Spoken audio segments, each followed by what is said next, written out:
Hello विद्यार्थी मित्रो, आपण आज युनिट 4 या सत्रामधला सेमिस्टर 2 FYBA सेमिस्टर 2 यामध्ये या सत्रामध्ये आपण युनिट नंबर 4 पाहणार आहोत. युनिट नंबर 4 हा शिक्षा उपपत्ती थेअरीज ऑफ पनिशमेंट या विषयीचा आहे. तर शिक्षा उपपत्ती म्हणजे काय? तर शिक्षा म्हणजे गुन्हेगाराला कोणत्याही स्वरूपाचं होणारं शासन किंवा शिक्षा ही त्यामध्ये अभिप्रेत आहे. काय की समाजामध्ये समाजाची जर सुव्यवस्था राखायची असेल, समाजामध्ये जर सुव्यवस्थित कारभार चालायचा असेल, माणसांना सुसह्य स्वरूपाचं जीवन जगता यावं यासाठी कायद्याची आवश्यकता असते. आणि जे कायदे केलेले असतात ते कायदे समाजाभिमुख स्वरूपाचे असतात, असावेत, समाजाला माणसांना उपयोगी पडणारे असावेत किंवा त्यातून त्यांचा जीवनाचा स्तर उंचावण्यासाठी, त्यांच्या जीवनाला संरक्षण मिळण्यासाठी, त्यांना हव्या त्या गोष्टींचा उपभोग घेता येण्यासाठी अशा प्रकारचे ते कायदे असतात, असावेत अशी एक धारणा आहे. परंतु बहुतांशी जर कायदेच हे जर मारक ठरू लागले तर मग मात्र माणसापुढे प्रश्न निर्माण होतो. आणि मग अशा मारक कायद्यांचा उपयोग हे साधारणपणे जी व्याहात मंडळी असतात ती मंडळी याचा दुरुपयोग करण्याचा प्रयत्न करतात आणि त्यातून गुन्हेगारी प्रवृत्ती निर्माण होतात किंवा गुन्हेगारी घडून येताना दिसते. कोणताही गुन्हेगार हा तसं पाहिलं तर स्वेच्छेनं गुन्हा करत नाही किंवा स्वेच्छेनं चूक करत नाही, परंतु त्याच्या मागची जी पार्श्वभूमी आहे ती पार्श्वभूमी जर तपासून पाहिली तर ऐन प्रकारे परिस्थितीने असेल किंवा अनेक काही सामाजिक प्रक्रियेमुळे असेल किंवा कोणत्याही कारणाने असेल, मनुष्याच्या हातून गुन्हा हा घडत असतो, माणूस गुन्हा हा करत असतो.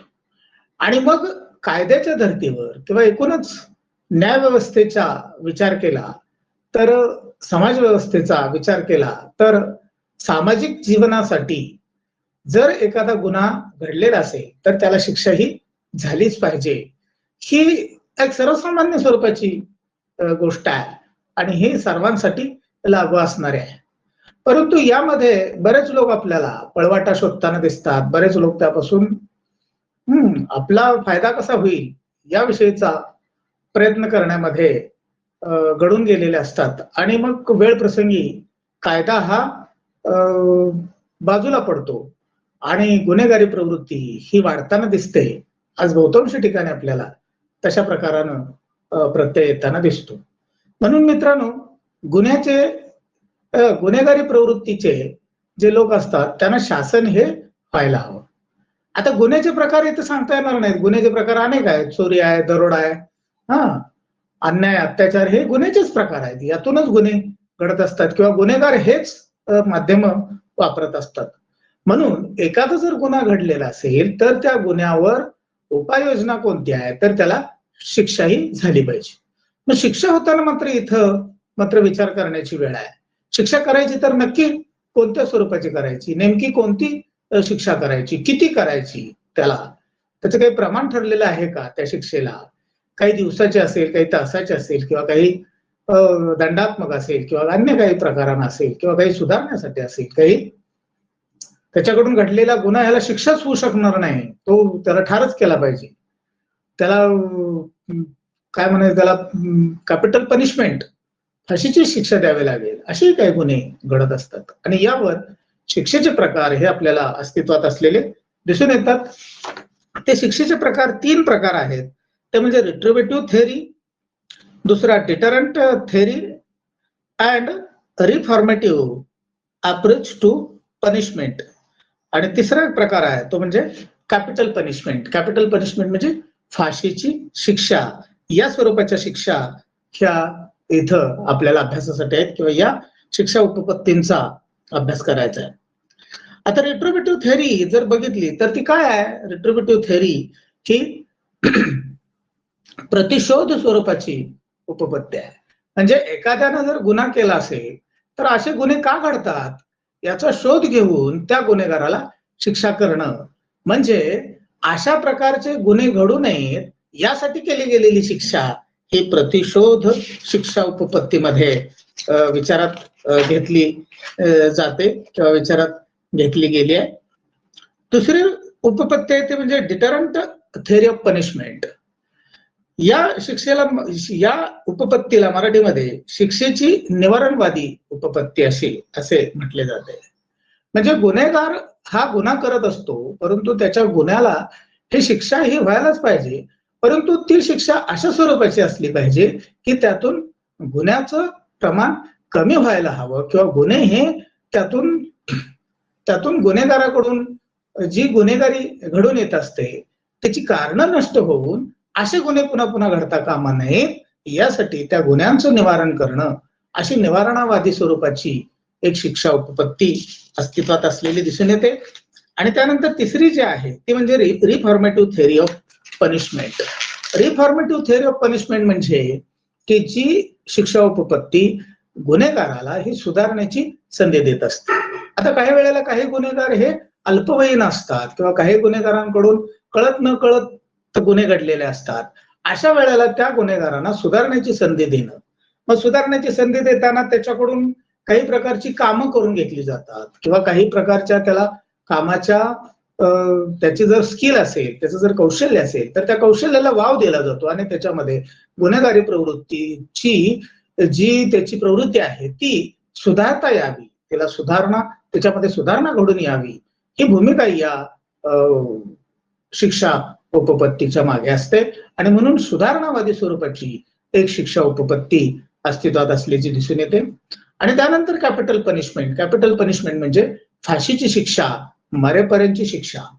आता या स्वरूपाच्या शिक्षा ह्या इंग्रजांच्या काळामध्ये फार मोठ्या प्रमाणामध्ये दिल्या जात होत्या, परंतु आज आपला देश स्वतंत्र झाल्यानंतर गेल्या 75 वर्षामध्ये असे प्रकार आलेले आहेत, अनेकदा फाशी देण्याचे प्रकार आलेले आहेत, परंतु फाशी ही अमानुष स्वरूपाची ठरते. त्याचं क्रिटिकल अप्रायझल लक्षात घ्यायला गेलो आपण तर फाशी ही अमानुष स्वरूपाची ठरते. गुन्हेगार हा गुन्हा त्याच्या एनकेन प्रकारानं करत असतो, काही वेळेला जाणून बुजून हे केलेलं असेल तरी सुद्धा त्याला फाशी देणं हे कितपत योग्य आहे, कितपत समर्थनीय आहे, असा एक प्रश्न नैतिक तत्वज्ञानामध्ये उपस्थित केला जातो. आणि त्यातून गुन्हेगाराला गुन्हेगारीवर जरब बसावी हा त्याच्या पाठीमागचा उद्देश असतो. आणि म्हणून कॅपिटल पनिशमेंट म्हणजे फाशीची शिक्षा ही त्या गुन्हेगाराला होत असते.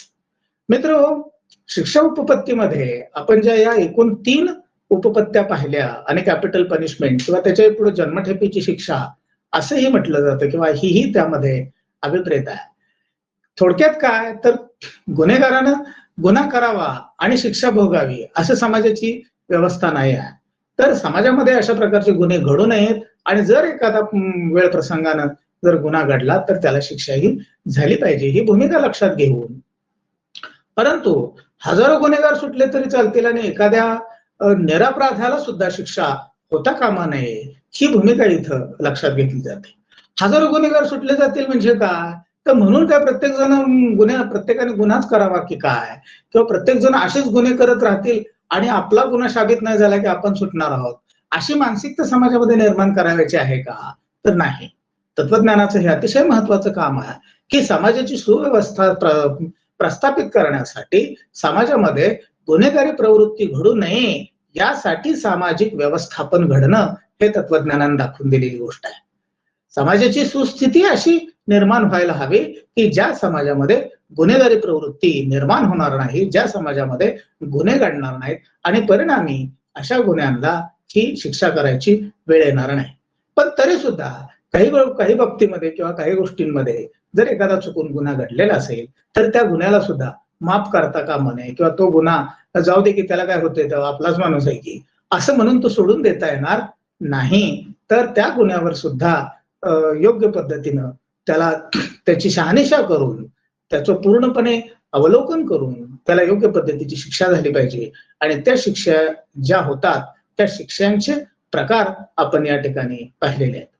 आता ह्या शिक्षा उपपत्तीवर सुद्धा, शिक्षांच्या प्रकारावर सुद्धा क्रिटिकल अप्रायझल करायचं असेल तर त्यासाठी आपल्याला समोरासमोर बसावं लागेल. थोडंसं आपल्यामध्ये जर कम्युनिकेशन साधण्याचा प्रयत्न झाला अगदी ओरली तर मग आपल्याला याच्यावरचं क्रिटिकल अप्रायझल करता येईल. म्हणजे काय, तर सुधारणावादी शिक्षा देऊन गुन्हेगार सुधरेल का, हा प्रश्न आहे. किंवा प्रतिशोध उपपत्तीमध्ये एकानं गुन्हा केला म्हणून दुसऱ्याला शिक्षा दिली, किंवा ज्यानं गुन्हा केलेला आहे तसाच गुन्हा पुन्हा घडणार नाही यासाठी शिक्षा करणं हे शक्य आहे का, किंवा तसा गुन्हा घडणार नाही याची काय हमी देता येईल, किंवा याची काय खातिर जमा करता येईल. अशा प्रकारचे क्रिटिकल अप्रायझल सुद्धा आपल्याला यावर विचारात घेता येतील आणि अशा पद्धतीनं शिक्षा उपपत्ती हा पूर्णपणे टॉपिक समजून घेता येईल. मित्रांनो, याच्यावर प्रश्न असतात, त्यासाठी हे तीन उपपत्त्यांच्यावरचे प्रश्न असतात, त्यामुळे ह्या उपपत्त्या लक्षात ठेवा. आणि याच्यावरच आता कदाचित ऑफलाईनच परीक्षा होणार आहे, त्यामुळे हे तुम्ही पुस्तक घेऊन वाचून काढा आणि याच्यावरची तयारी करा. तुमच्याकडं आता ऑनलाईन माध्यम उपलब्ध आहे. शिक्षा उपपत्ती जर असा तुम्ही शब्द दिला तर तुम्हाला लगेच त्याच्यावरची डिस्क्रिप्टिव्ह माहिती ही उपलब्ध होईल आणि ते घेऊन त्या नोट्समध्ये किंवा त्याच्या नोट्स तयार करून तुम्ही तुमच्या वहीमध्ये तयार ठेवा आणि ही माहिती परीक्षेमध्ये लिहिण्याचा प्रयत्न करा. धन्यवाद.